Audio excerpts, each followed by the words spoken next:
Hello বন্ধুরা, কেন গোল হলো চাঁদ, পৃথিবী, সূর্য সব? কেন হলো না চৌকো বা চাপটা? উত্তর জানেন? আচ্ছা, কখনো ভেবে দেখেছেন এই চাঁদ, সূর্য, পৃথিবী বা অন্যান্য গ্রহ আকারে কেন শুধুই গোল, চৌকো, চাপটা বা অন্যান্য আকৃতি নয় কেন? এটা কিন্তু কোনো কাকতালীয় ঘটনা নয়। এর কারণও ব্যাখ্যা করে দিয়েছে বিজ্ঞানীরা। মহাবিশ্ব অনন্ত, তারই মাঝে ভেসে আছে গ্রহ, নক্ষত্র, উপগ্রহ, তারই মধ্যে সূর্যের পরিবার সৌরমণ্ডল।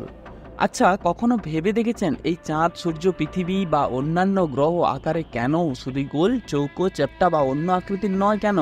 এটা কিন্তু কোনো কাকতালীয় ঘটনা নয়। এর কারণে অনেক ব্যাখ্যা আছে, চলুন সেগুলো জানি।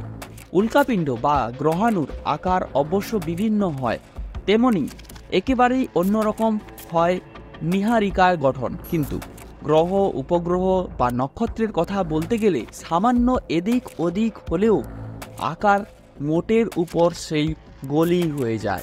কিন্তু কেন? অস্ট্রেলিয়ার ইউনিভার্সিটি অফ সাদার্ন কুইন্সল্যান্ডের অ্যাস্ট্রোফিজিক্সের অধ্যাপক জন্টি হর্নার এ বিষয়ে গবেষণা করেছেন। তিনি জানাচ্ছেন, এক্ষেত্রে অভিকর্ষ বলের ভূমিকা সবচেয়ে বেশি। কিভাবে কাজ করে সেই বল, সেই বলের প্রভাবে কেনই বা গোল হয়ে ওঠে গ্রহ, উপগ্রহ? এই গবেষক জানাচ্ছেন, গ্রহ বা উপগ্রহ মূলত কঠিন, তরল এবং গ্যাসীয় পদার্থ দিয়ে তৈরি। তাদের নির্দিষ্ট ভর রয়েছে, আর এদের রয়েছে অভিকর্ষ বলের কেন্দ্র। কেন্দ্রের এই অভিকর্ষ বলেই এই কঠিন, তরল এবং গ্যাসীয় পদার্থগুলিকে কেন্দ্রের দিকে টেনে রাখে। যেহেতু কোনো গ্রহের কেন্দ্র থেকে 360 ডিগ্রিতেই অভিকর্ষ বল কাজ করে, তাই গ্রহ বা উপগ্রহের আকার গোল হয়। তবে আছে আরও অনেকগুলি কারণ। সূর্য কিন্তু কোনো কঠিন কণা নেই। সূর্য হাইড্রোজেন ও হিলিয়াম গ্যাসের একটি পিণ্ড। এটি গ্যাসীয় হওয়ায় এর অভিকর্ষ বলের প্রভাবে গোলাকার রূপ নেওয়া আরোই সহজ। তাছাড়া গ্রহ, উপগ্রহের গোলাকার আকৃতির পিছনে এদের নিজের কক্ষের চারিদিকে ঘোরার বিষয়টিকেও অন্যতম কারণ হিসাবে মনে করা হয়। ভর যত বাড়ে, ঘূর্ণন শক্তিও তত কার্যকর হয়। এই কারণে কঠিন, তরল বা গ্যাসীয় পদার্থগুলির কেন্দ্রের চারপাশে ধীরে ধীরে ঘুরতে থাকে।